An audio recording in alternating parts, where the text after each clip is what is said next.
Hey everyone, welcome to a space where we dive into the secrets of financial freedom, explore proven strategies, and discover tools to boost productivity, all to help you build a life you truly love.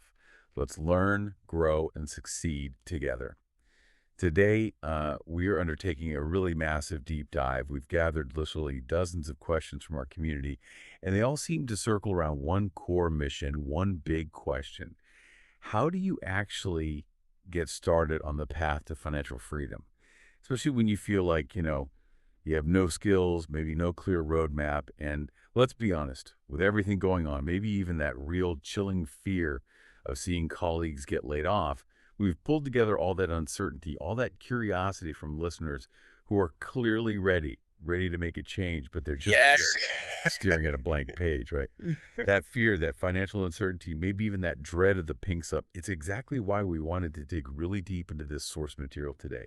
We need an answer, a definitive one, if possible. Can a total beginner actually break out of that uncertainty and start building real wealth? That is perfectly put. It captures the challenge so well, and it's exactly why the material we've synthesized is so critical right now. It really touches on everything, doesn't it? From validating an idea, figuring out earning potential, even investment strategies, and, how to just select an idea when it feels like there are infinite possibilities and it's all just overwhelming.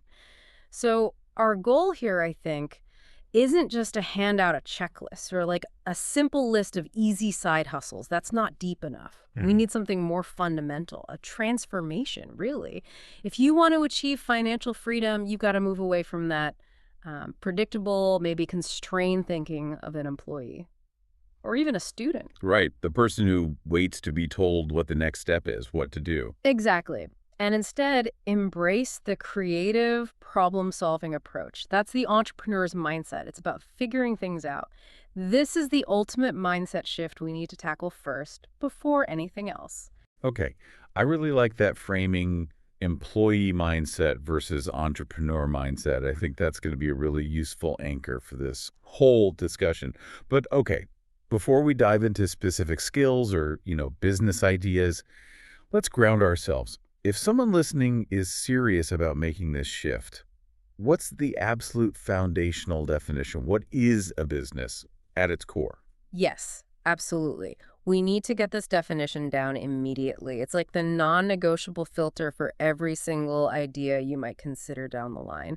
A business, fundamentally, it's just three things, three interconnected components: person, problem, and solution. Simple as that. Those in problem solution. Right. Totally. You must have a specific person, or it could be an entity, like another business, who has money and, crucially, is willing to spend it.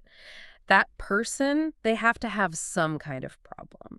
And it can't just be a minor annoyance. It needs to be painful or expensive or maybe really time consuming, painful enough that they'll actually pay to make it go away. And then finally, you offer the solution that fixes that problem, that alleviates that specific pain. So if one of those is missing, Then it's not really a business, is it?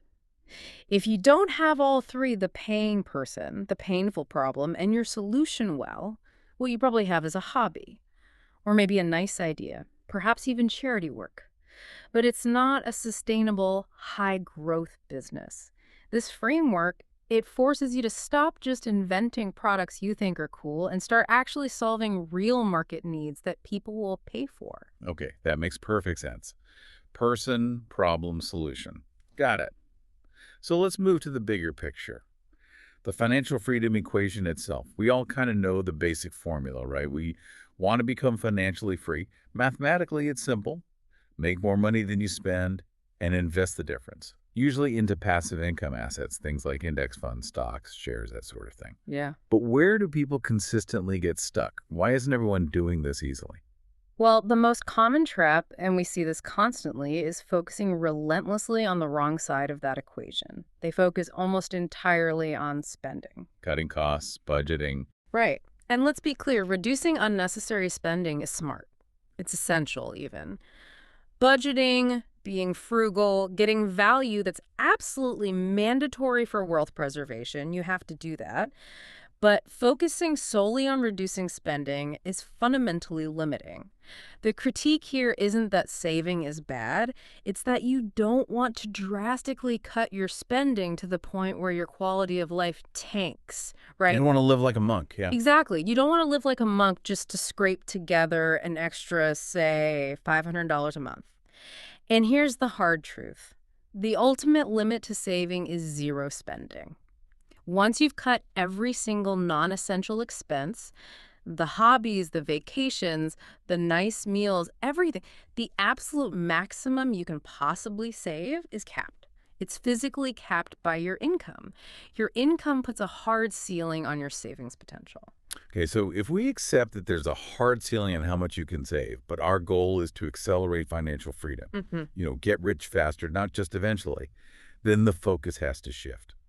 We've got to focus on drastically improving the earning potential side of the equation, lifting the roof off the income side, basically. Precisely. And this is where we can start by leveraging what you, the listener, might already have. If you have a job right now, you already possess professional skills. Skills an employer is actively paying you for. Why are they paying you? Because either directly or indirectly, you're adding value.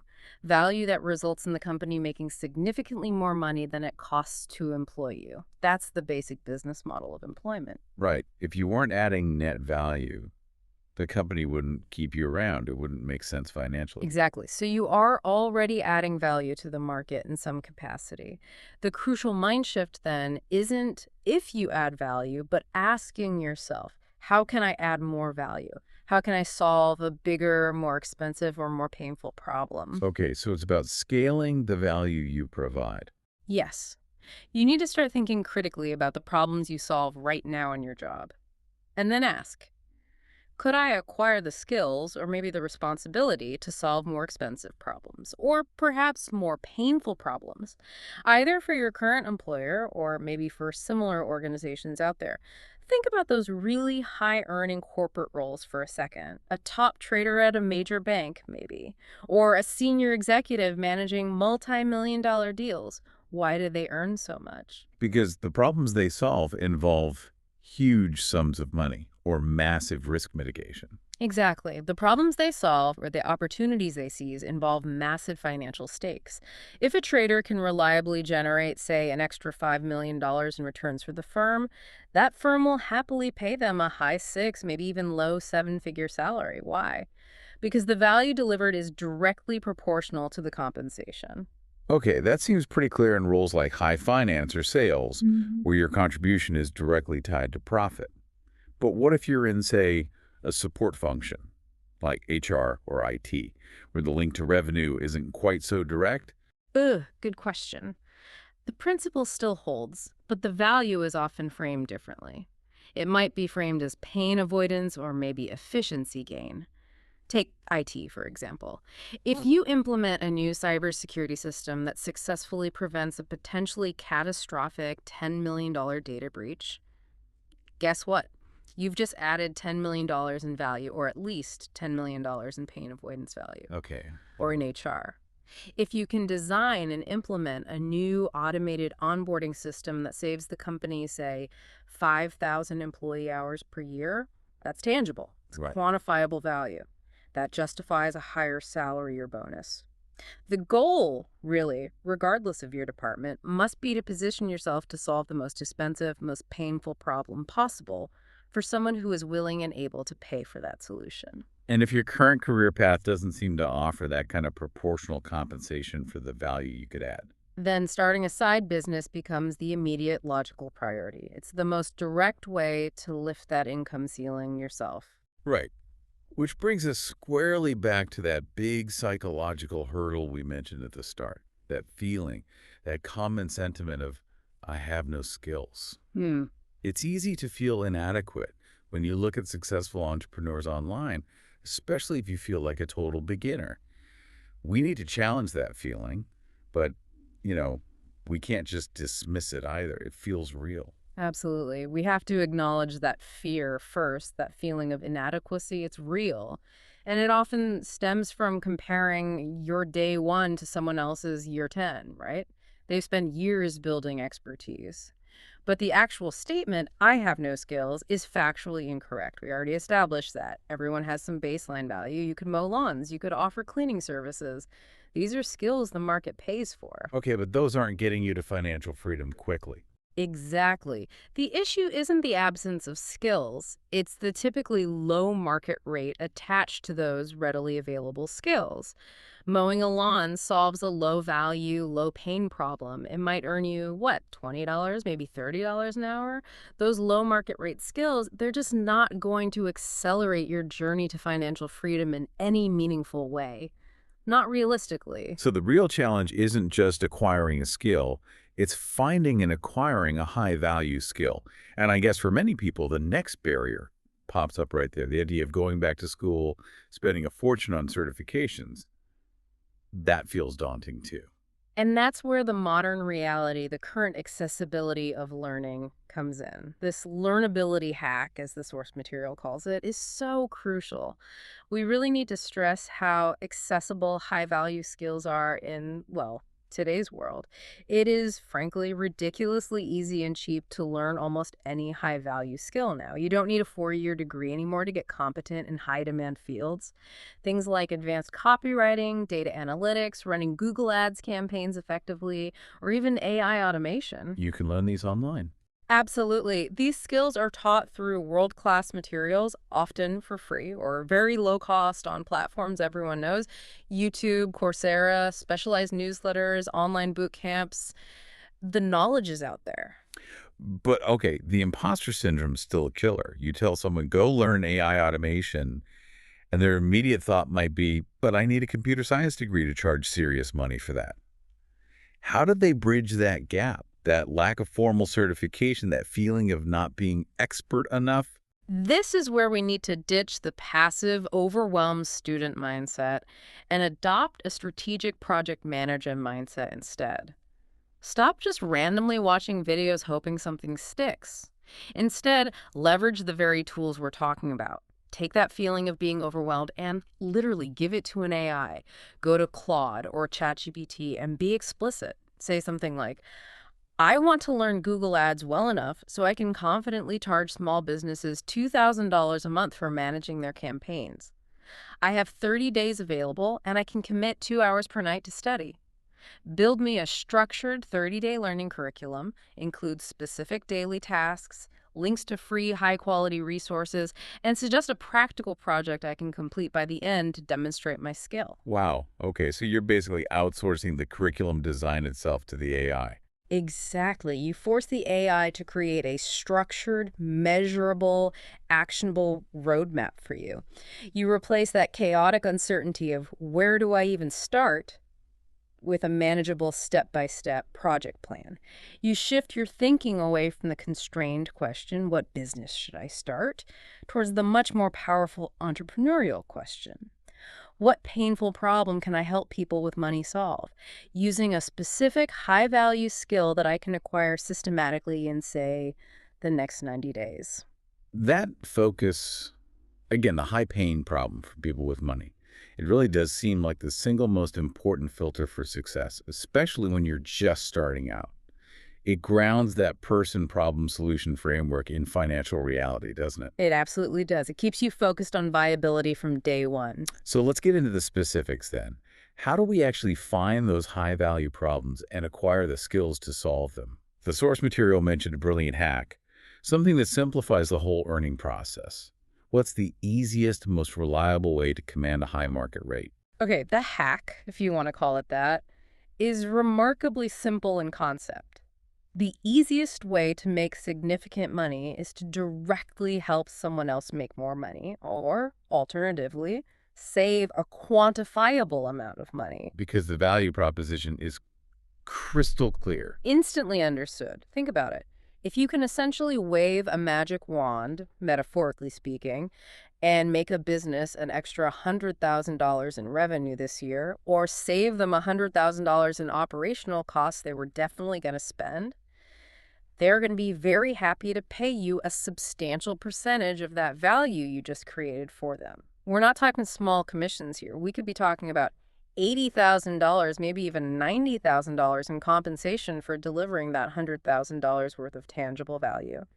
The exchange is straightforward, it's immediately proportional, and everyone's incentivized. And the best targets for this are usually businesses, right? Yeah. Because they are perpetually motivated by growth, efficiency, profit.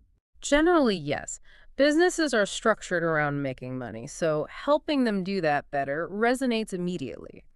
So let's explore those two specific high-value skill areas we identified that deliver exactly this kind of quantifiable result for businesses. Okay, what's the first one? The first one is riding a massive wave right now, a huge growth area, and that's AI automation consultancy. AI automation consultancy. Okay, that sounds potentially quite specialized. Why is this accessible to our learner audience, someone maybe just starting out? It sounds specialized, but the accessibility comes from the huge gap that currently exists between typical corporate inefficiency and the readily available AI technology. Most businesses, especially the small to medium-sized ones, are practically drowning in manual repetitive tasks. These tasks drain employee time, they kill morale. Think about things like manual data entry, repetitive customer onboarding sequences, maybe initial customer service triage bots, or even compiling internal financial reports from multiple sources. These are all prime candidates for automation. So you're not talking about building a brand new AI from scratch. Not at all. You're learning how to connect existing AI tools, often using simple user-friendly platforms like Zapier or maybe specialized low-code or no-code AI platforms. Your role is to identify the bottleneck and implement the automated workflow using these tools. Okay, so you're acting more like a translator and an implementer between the business need and the existing tech. That definitely sounds more achievable than needing a PhD in machine learning. Precisely. And by doing that, you deliver quantifiable savings for the business. Time equals money directly. That saved time, those reduced errors, they justify a high consultancy fee. And believe me, this trend isn't slowing down anytime soon. It's a necessary market correction towards efficiency. And people who learn how to implement these AI solutions now are basically surfing a huge wave of demand. Okay, that's compelling. AI automation consultancy, what's the second high-value skill? The second one is also incredibly relevant, maybe even more directly tied to the bottom line. Conversion rate optimization, or CRO. CRO. What exactly is that, and why does it command such high rates? So CRO is basically the art and science of maximizing the percentage of people who visit a website or landing page and then take a specific desired action. Like signing up for a newsletter. Could be signing up, yeah, or filling out a contact form, or downloading a guide. But most importantly, especially for e-commerce or online courses, it's about getting them to buy the product or service. It commands high rates because it directly measurably impacts the company's P&L statement, the profit and loss. Let's pause on that P&L. For listeners who might not live in the business world day to day, what is a P&L statement and why is touching it so significant? Great point. A P&L, profit and loss, is simply a financial report card. It summarizes the company's revenues, its costs, and its expenses over a specific period, maybe a quarter or a year. It shows whether the company made money, its profitability. Now, think about most lower value tasks in a company, maybe like finding a slightly cheaper coffee supplier for the office kitchen. That might slightly reduce an expense line on the P&L, which is nice, sure, but it doesn't fundamentally change the company's trajectory. CRO, on the other hand, radically impacts the revenue line, the top line. You are directly increasing the amount of money coming into the business, not just slightly trimming the money going out. Ah, okay. That's a crucial distinction. You're not just saving pennies, you're helping them make significantly more dollars. It's like you're trading your time for a slice of their increased revenue stream. Precisely. Let's use that specific example from the sources, the Part-Time YouTube Academy. Let's say it generates hypothetically somewhere between $1 million and $2 million USD per year in revenue. Now imagine they spend, say, $100,000 a year on marketing to drive traffic to their sales page. If you, as a CRO consultant, come in and manage to double their conversion rate, maybe from 1% of visitors buying to 2% buying, just by optimizing the sale page copy, maybe changing the placement of the buy now button, running some effective A/B tests on headlines, what have you done? You potentially double their revenue without them spending a single extra dollar on marketing. Exactly. You've potentially added $1 million a year in pure profit, pure value to that business Right. instantly. And adding $1 million in value. Yet that absolutely justifies massive compensation. The business owner would be ecstatic to pay you $200,000, maybe $300,000, perhaps even more as a percentage, because they're still pocketing the vast majority of that new recurring revenue you just unlocked for them. The value exchange is completely nonlinear. And that is why these skills AI automation focusing on cost savings and efficiency, and CRO focusing directly on revenue generation commands such powerful market rates. They solve very painful, very expensive business problems with measurable, high return solutions. Okay, that's clear. Focus on solving problems that directly impact the bottom line for businesses. Now, we did note that while businesses are often easier targets because they have budgets and are profit-driven, you can also serve individuals successfully, but you need to be strategic about it. Absolutely. Individuals definitely pay significant money to solve problems, but they tend to cluster in two primary high-paying areas: health and relationships. Think fitness, wellness, dating, coaching, therapy, etc. However, that crucial filter still applies. You must always focus on serving individuals or specific groups who have both the willingness and the ability to pay premium rates for your solution. So, using the example from the material, being a fitness trainer is potentially a great business, but the specific clientele you target makes all the difference financially. Exactly right. Consider the stark difference between being a fitness trainer for, say, busy CEOs and high powered executives versus being a fitness trainer primarily for college students. The CEO likely has immense ability and willingness to pay maybe $250 an hour or more for a premium, highly tailored health solution because their time is incredibly valuable and their health directly impacts their performance. They see it as an investment. The average college student, on the other hand, is generally highly constrained by budget. They're likely looking for the cheapest gym membership, maybe free workout videos on YouTube. Their willingness and ability to pay premium rates are typically much lower. So, if your goal is accelerated financial freedom, you absolutely have to align your high-value skill, whether it's for businesses or individuals, with people who truly appreciate and crucially can actually afford the premium value you deliver. Precisely. The market for high-paying individual clients in health and relationships is definitely robust, just like the B2B market. You just need to target the right segment within it. Okay, this is making a lot of sense. We've identified the need for high-value skills. We know where to look for problems, businesses, or specific high-paying individual niches. We've got our person-problem solution framework. But now comes the part that I think trips up a lot of people. Moving out of the theoretical, the planning phase, and actually into the real world, finding that first customer, validating the idea.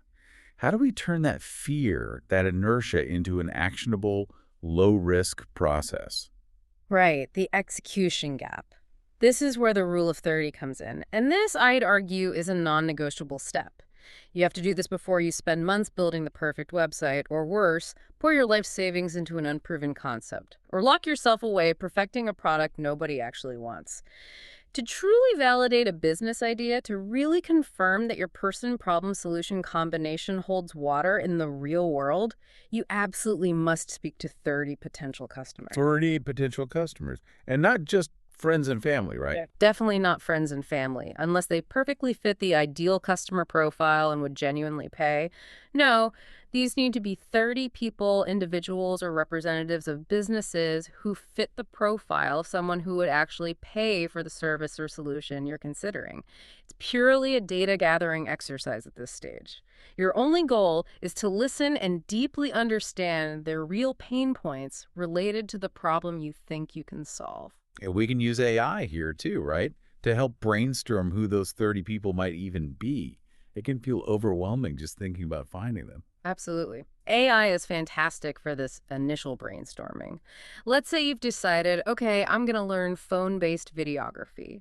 You don't just sit there staring at the ceiling wondering who needs videos. You immediately go to an LLM like Claude or ChatGPT and you prompt it specifically. I want to start a videography business using only my iPhone, focusing on local businesses in my town, your town name. Give me 5 specific categories of local business owners or professionals who likely have high-paying, immediate needs for short-form video content and also have the budget and willingness to pay for it. And the AI might suggest. Instantly, it'll likely suggest things like local real estate agents. They always need property showcase videos, maybe independent restaurants, food shots, ambiance videos for social media, high-end boutique fitness studios, workout clips, trainer profiles, or even local professionals like lawyers or consultants for personal branding videos. It immediately grounds your abstract skill in tangible, local market demand. That leads perfectly into the next point from the material, the surprising power of starting locally. It feels a bit counterintuitive, doesn't it? In this age of global internet reach, why focus hyper-locally first? It feels counterintuitive, but it's often the beginner's secret weapon, the real hack. Why? Because when you try to start purely online, offering services globally from day one, you are instantly competing against every single skilled freelancer on the planet who does what you do, many with established reputations and lower prices. It's brutal. Whereas locally, When you start locally, who are you competing against? Maybe the person down the street who also offers that service, but chances are they're busy, maybe a bit complacent, or perhaps not even very good.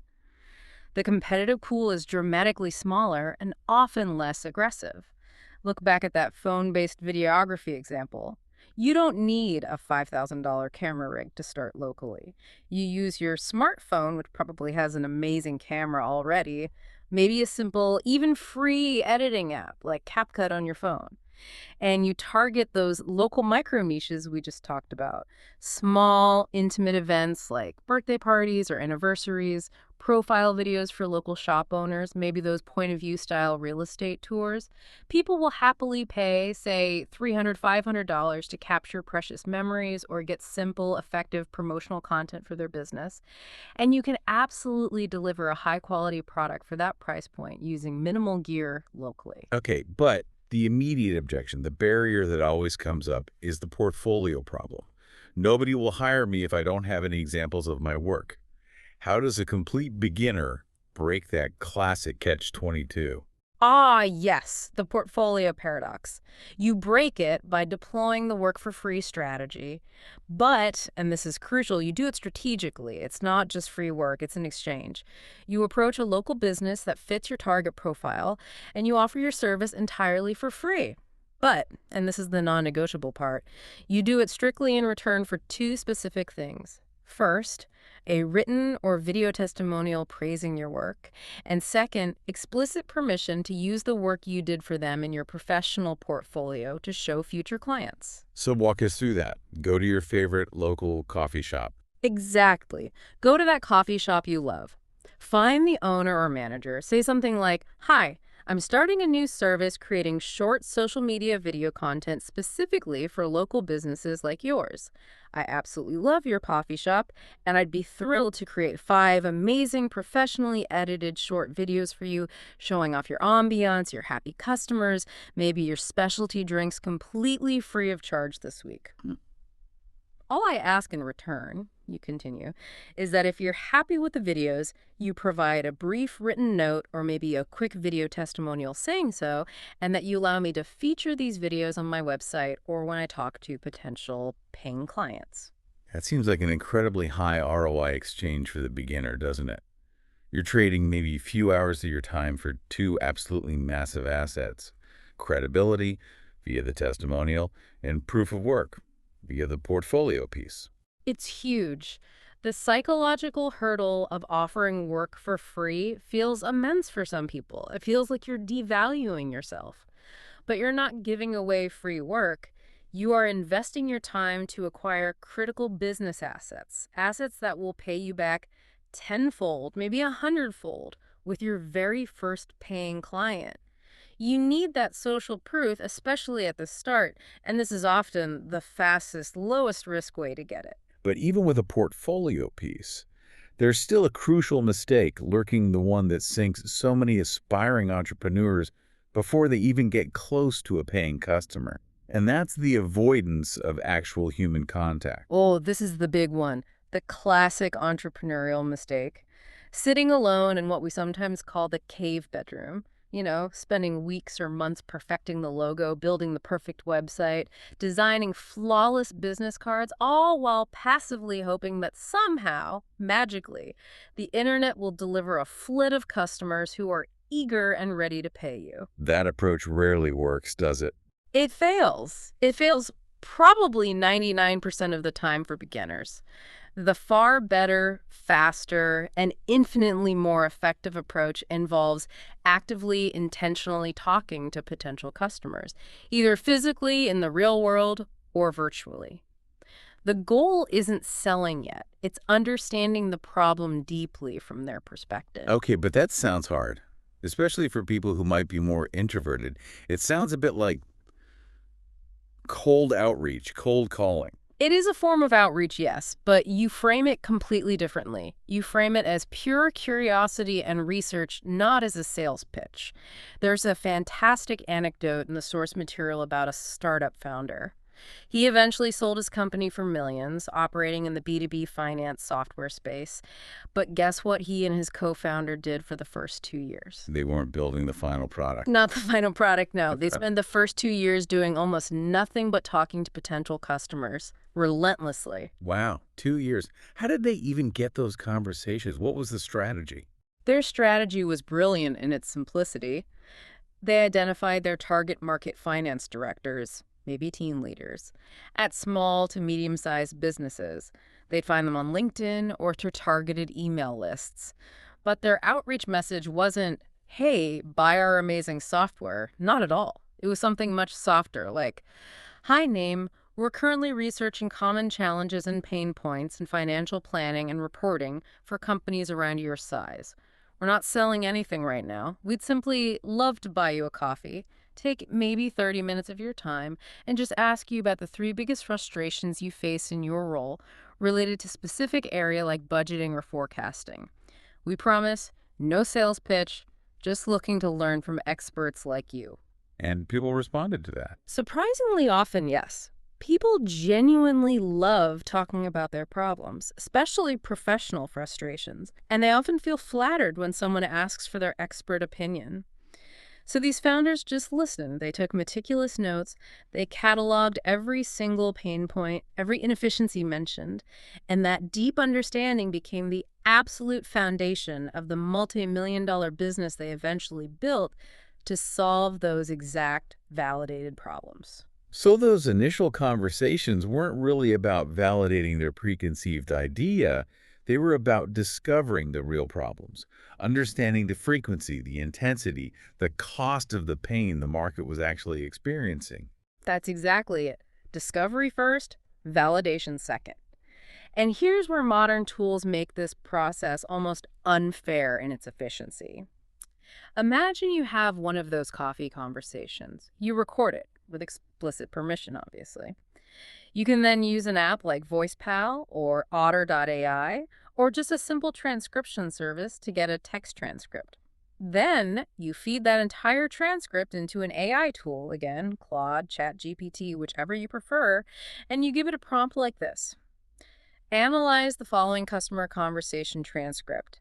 Identify and list the top 10 specific frustrations, expensive problems, or significant inefficiencies mentioned by this potential customer.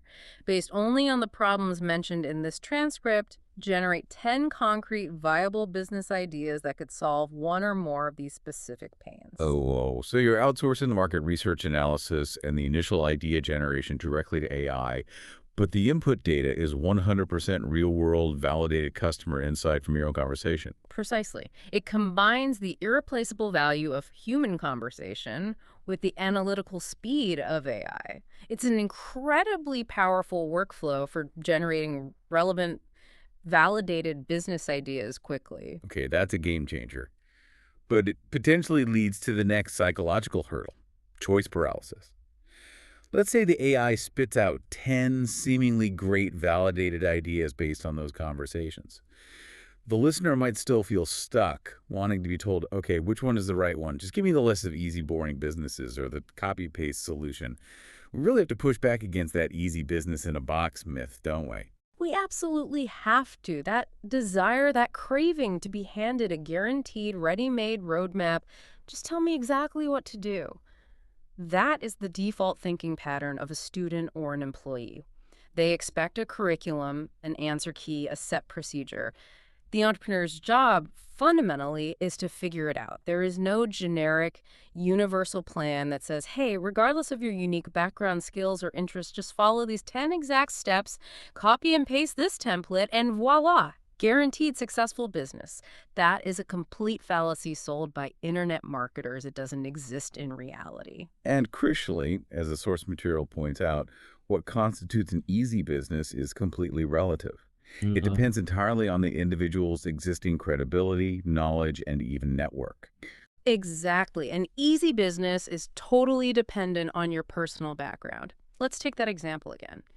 If you're a former medical student who absolutely aced your entrance exams at a top-tier university, starting a coaching business helping other aspiring students navigate the complex med school application process, that's potentially incredibly easy for you. You have the domain expertise, you speak the language, you have the built-in social proof.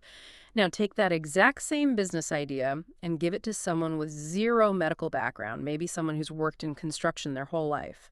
For them, that business is brutally difficult, perhaps even impossible to start credibly. We must find the custom fit, not chase a generic easy list. So instead of chasing generic lists, we need a practical, custom decision framework. Something to help make a calculated, maybe imperfect choice, but a choice that allows us to actually move forward and escape that paralysis. Right. And the source material leans heavily on a simple but powerful decision framework, often attributed to coaches like Talking More. It's based on asking 3 non-negotiable questions about each potential idea you're considering remembering. Each idea is defined by its person, problem, and solution. You have to score each idea against these 3. Question 1. Do I like it? Honestly, do I genuinely like the idea of working with these kinds of people, the person, and helping them solve this specific problem? If you secretly hate the niche or the people in it, you simply won't have the motivation to stick with it when things get tough. Okay, makes sense. Passion, or at least genuine interest, matters. What's number 2? Question 2. Can I help them? Do I currently possess the necessary skills to deliver the solution effectively? Or, just as importantly, will I genuinely enjoy the process of learning those necessary skills? This loops back to our AI curriculum. Hack learning is accessible, but you still need the willingness. If you dread the core work involved, it's the wrong fit. Right. Skill set or willingness to learn the skill set. And the third, Question 3. Will they be happy to pay? This is the crucial financial filter. Is the person I'm targeting both willing and critically able to pay a premium price to have this problem solved? This is often a simple tick or cross evaluation. You're usually looking for businesses or affluent individuals who see the cost as an investment or a necessary expense to alleviate significant pain. okay, let's apply this framework quickly to those 2 contrasting examples we had earlier. Idea 1, starting that wedding videography business, specifically targeting large, high-budget Indian weddings in a major city like Hong Kong. Okay, let's run it through. 1, do I like it? Let's assume, yes, you enjoy filming, editing, maybe the energy of big events. Check. 2, can I help them? Yes, videography is a learnable skill, especially with modern gear. Check. 3, will they be happy to pay? Absolutely. Large Indian weddings, particularly in affluent areas like Hong Kong, often involve significant budgets, sometimes multi-million-dollar affairs. Documenting the event beautifully is extremely important to the families, and they have a very high willingness and ability to pay premium prices for high-quality videography. That gets a massive tick on question 3, making it a potentially very viable business. Okay, strong candidate. Now compare that to idea 2. Becoming a specialized copywriter and editor, focusing only on financial journalists who run their own paid email newsletters. Right, let's check the boxes again. 1, do I like it? Well, if I genuinely enjoy finance, writing, editing, and maybe working behind the scenes with influential writers, then yes. Check 2, can I help them? If I have a background in finance or a deep interest and willingness to learn that specialized jargon and editing style, then yes, I can develop the required skill. Check 3. Will they be happy to pay? Yes, very likely. Why? Because the entire revenue stream of these journalists is tied directly to the quality, clarity, and credibility of their written content in that newsletter. A top journalist earning, say, $500,000 a year from their paid newsletter will absolutely see the value in paying maybe $5,000 a month or even more for expert specialized editing and copywriting support. You're not just an editor, you're protecting their brand reputation and their core revenue stream. Another tick. The framework provides immediate clarity. If any one of those 3 questions gets a hard cross, like you realize you hate the target audience, or you have zero interest in learning the required skill, or the target market clearly has no money, you just ditch the idea immediately and move to the next one. No agonizing. And this leads to the final, perhaps most liberating concept in this section: rejecting the need for perfection. You have to stop waiting for the absolute perfect choice before you take action. Exactly. This is crucial. You are not marrying the business idea, you are merely dating it. And this is where we introduce the concept of the 3-month side hustle. Think of it as a 90-day data gathering window. 90 days is the perfect time frame for a genuine, focused experiment. Your goal within those 90 days is not long-term commitment or building a massive empire. Your sole objective is to get one paying customer. Just one. Why just one? Because getting that first paying customer does everything. It validates the core idea. Someone was willing to pay. It gives you invaluable real-world market data. Did I actually enjoy doing the work? Was the problem painful enough for them? Did the pricing feel right? And it allows you to see if the basic economics might work. This approach dramatically reduces the perceived risk, doesn't it? You're essentially giving yourself permission to fail, or rather, learn and potentially switch niches completely after those 90 days, as long as you've acquired some skill and gathered that crucial market data. Precisely. It's all about data gathering and iteration. If, after 90 days of trying the financial newsletter editing, you discover you absolutely despise reading dense financial reports, fine, you stop. But you don't throw everything away. You keep the valuable copywriting and CRO skills you started learning, and you pivot. You take those skills to the next 90-day experiment, maybe helping health coaches optimize their sales pages instead. That commitment to action, even imperfect action within a defined time frame, is what prevents the chronic choice paralysis that sinks most people before they even start. Date the idea, don't marry it. Get one customer. Learn. Iterate. Fantastic. Okay, we've spent a lot of time, rightly so, on the earning side, finding problems, building skills, getting customers. But we can't completely neglect the other side of the financial freedom equation. Yeah. Investments. Listeners are right to ask, okay, but aren't investments, like putting money into S&P 500 index funds, the actual proven path to building long-term wealth? We need to address that. Yes, and it's a critical point. Let's be absolutely clear. Investments, particularly low-cost, diversified index funds like an S&P 500 tracker, are the essential mandatory engine for building long-term wealth. They allow your capital to grow and compound efficiently over decades. It's how wealth is sustained and grown over the long haul. However, and this is the big however, if the amount of capital you have available to invest is limited, the growth from compounding, while reliable, is agonizingly slow. Compounding is magic, but it needs two things: time, and perhaps more importantly, sufficient fuel in the form of capital contributions. Right. Let's put some illustrative numbers on that, like in the source material, to really show the impact of the financial accelerator effect.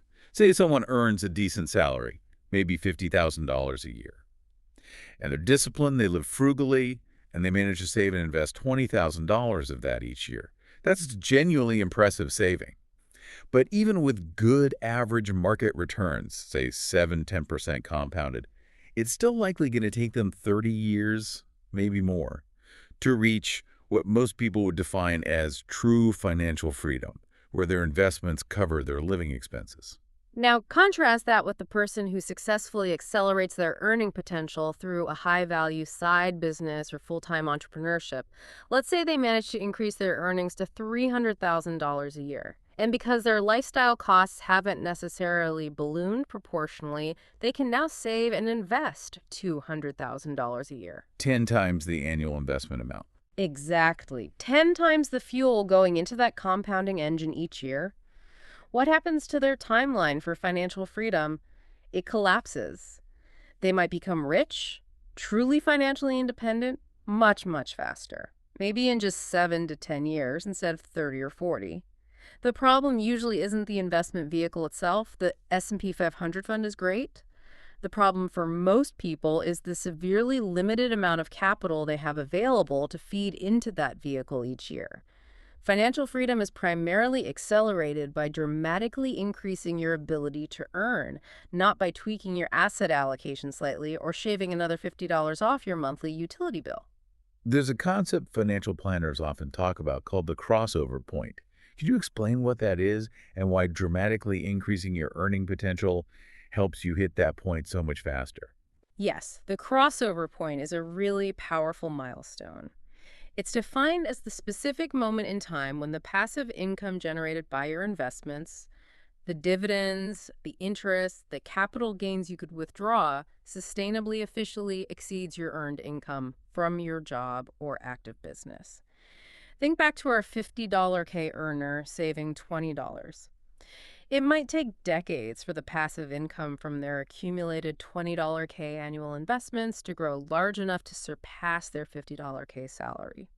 The crossover point is far off in the future, but now consider the person earning $300K or $500Ks from their high-value business and funneling $200K or $400K of that into investments each year.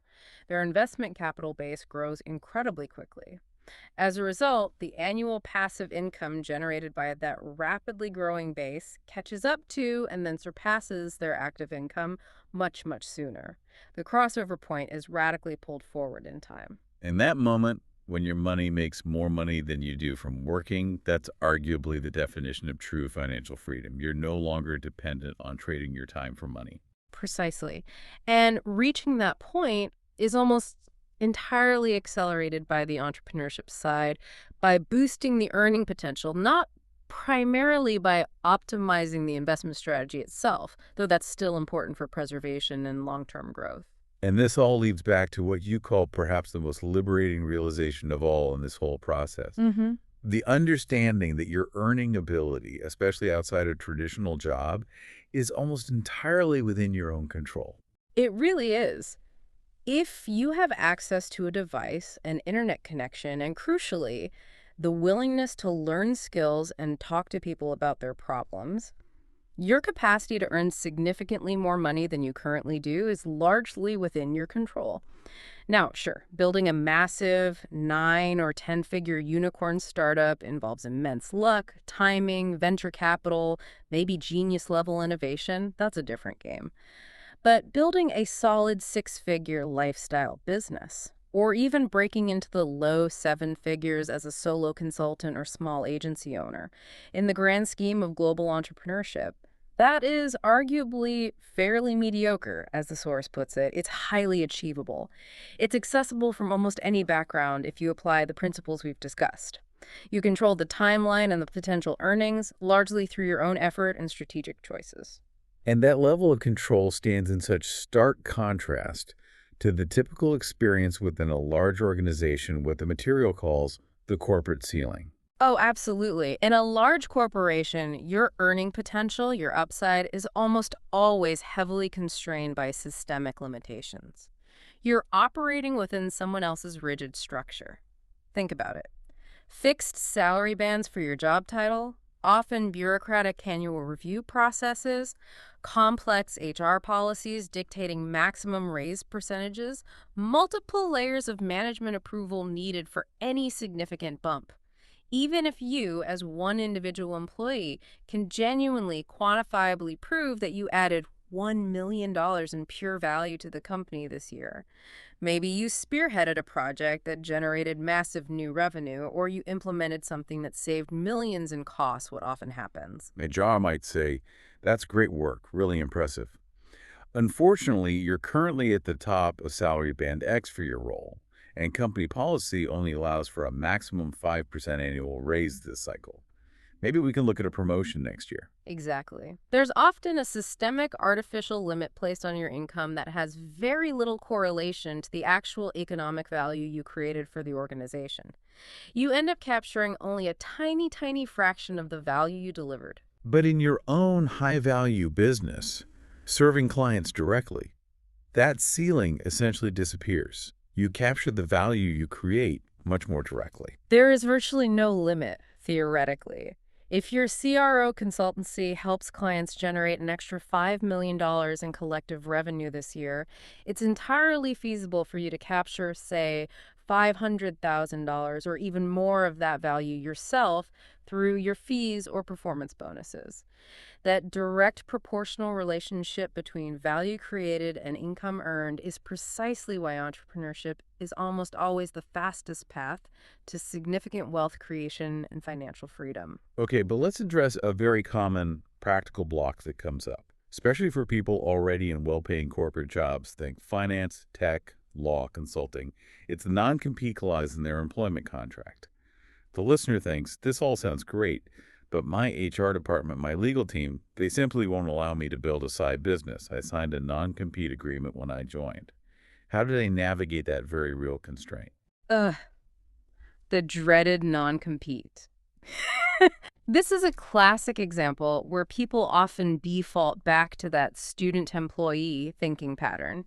They ask for permission, they assume the absolute worst case, most restrictive interpretation of the contract, and they shut down the idea before even exploring it creatively. Instead of thinking like an entrepreneur who looks for solutions and angles. Exactly. Now, non-competes are serious legal documents, so you absolutely shouldn't ignore them. But you need to understand their typical purpose and scope. Generally, non-compete clauses are written with a very specific, usually narrow intent to protect the company's legitimate business interests. That usually means protecting their confidential information, their trade secrets, their client relationships, and preventing you from leaving and immediately starting a directly competing business within the exact same industry, potentially poaching their clients or using their proprietary methods. So a lawyer leaving a big firm to immediately start their own competing law firm across the street, targeting the same clients, that's usually what a non-compete aims to prevent. Precisely. They are rarely intended as a blanket ban on earning any kind of outside income from any unrelated activity. Okay, but wait. You're suggesting the listener should, what, creatively interpret their own legal contract? That sounds risky. How do they do that without accidentally landing themselves in serious legal trouble if they misread the nuances? It's not about ignoring it, it's about understanding the principle behind the clause. The core principle is usually preventing direct financial harm to the employer through direct competition. Therefore, the entrepreneurial approach is to brainstorm side hustle ideas that are demonstrably far afield from your employer's core business. If your day job is, say, selling enterprise software for Microsoft, is your non-compete likely to be invoked if you start a weekend babysitting service in your neighborhood? Probably not. Or if you write and self-publish a series of romance novels on Amazon under a completely unrelated pen name. Unlikely. Or if you decide to teach beginner guitar lessons on Tuesday evenings at the local community college. Again, seems totally unrelated. These activities fall clearly outside the reasonable scope of competing with a major tech company like Microsoft or an investment bank like Goldman Sachs. The key is finding something genuinely non-competitive. And there's even a tech hack mentioned to help with this creative interpretation without needing a lawyer immediately. Yes. This is where AI can be surprisingly helpful again. Take your actual employment contract, copy and paste the text. Feed it into a robust AI model with a large context window, like Claude 3 Opus, or maybe GPT-4. Then prompt it carefully, something like, analyze the non-compete and outside activities clauses in this employment contract. Based on the language used and applying a creative but reasonable interpretation focused on avoiding direct competition with employers' core business, generate a list of 10 diverse types of small, service-based side businesses I could potentially start in my local area that would likely fall completely outside the definition of competing as intended by this contract. So the AI helps brainstorm legally safer avenues based on the actual text. Exactly. It forces a structured, creative interpretation of the specific language used in your contract. What often happens is we create these mental blocks, these imagined restrictions, that are far stricter and more limiting than what the actual legal document was ever written to prevent. The AI can help challenge those assumptions. And you even tackled a very specific common fear among certain professionals like doctors in the UK, worrying about their governing body, the General Medical Council, GMC. Yes, that's a huge mental block for many high-earning professionals, doctors, lawyers, accountants. Many UK doctors genuinely believe the GMC will somehow penalize them or intervene if they start any kind of side business, fearing it could jeopardize their medical license. But this is largely a misunderstanding, a myth based on overcaution. The GMC's primary concern, their remit, is ensuring doctors uphold the standards of the medical profession and don't bring it into disrepute. They generally only step in if the doctor's side business directly relates to medicine and is unethical or harmful, like running an unlicensed, unregulated cosmetic surgery clinic out of their garage. Or if the non-medical business is itself illegal or highly reputationally damaging in a way that reflects poorly on the profession as a whole. So they don't care if a doctor starts a local lawn care business on weekends. Not in the slightest. Or if they develop and sell an unrelated mobile app for bird watching, or if they write educational content about basic finance for a blog. The GMC doesn't care about those things. They care about protecting patients and the integrity of the medical profession itself.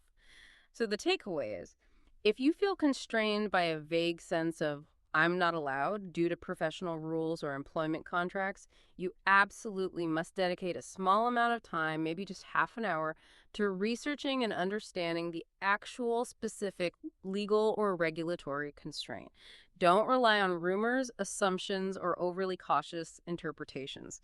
The rules are often far more flexible and permissive than we tend to assume. That's incredibly empowering. Okay, this has been a really deep, really practical dive into shifting that whole earning paradigm. To quickly recap the big actionable takeaways for you, the listener, listening right now, remember that true financial acceleration, getting there faster, comes from really focusing on maximizing your earning potential, not just obsessively cutting costs. Remember that any viable business is fundamentally built on that person-problem-solution triad, and you absolutely must validate it with real-world input, not just assumptions. Right. And focus on acquiring high-value skills like AI automation or conversion rate optimization, CRO, because those are often the fastest route to commanding high earnings. Why? Because they directly hit the P&L, the profit and loss statement, delivering measurable value that businesses happily pay premium rates for. And crucially, get out there and validate your idea locally first. Use that Rule of 30 talk to 30 potential customers. Stop waiting for the perfect risk-free choice. Remember, you're just dating your business idea for a focused 90-day experiment.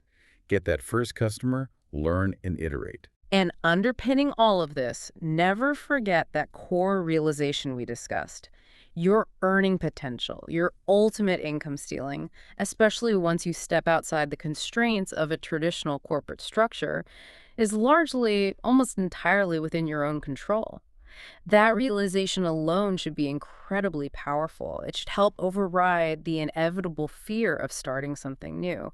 When you truly internalize that the ceiling is gone, that you're the one setting the limits now, the only thing really holding you back is the reluctance to take that first, maybe imperfect, step. So, building on that need for action, that need for observation, we want to leave you with one final provocative thought to mull over. Okay, here it is.